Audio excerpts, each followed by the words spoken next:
Hello guys! For today's video, magluluto tayo ng patola with miswa.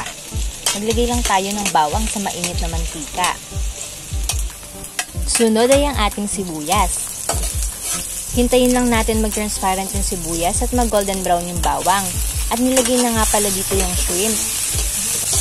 Yung iba nga pala guys, ang nilalagay nila dito na sahog ay tinapa o di kaya ay sardinas. Igigisa lang natin yung hipon sa bawang at sibuyas.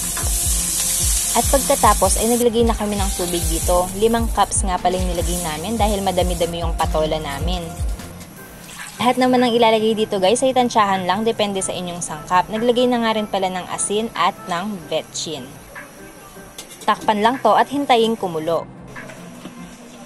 At ayan, kulong-kulo na, kaya pwede na nating ilagay ang patola.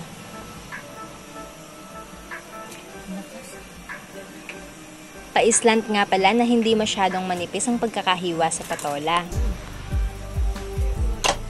Hahalu-haluin lang yung patola guys para lumasa yung ating ginisa na hipon kanina.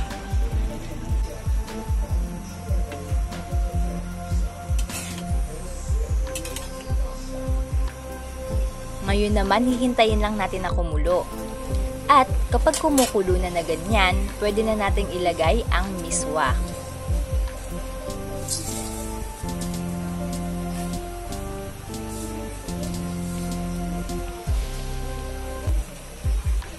At hahalu-haluin lang yung miswa doon sa patola hanggang sa maluto ang ating miswa at patola.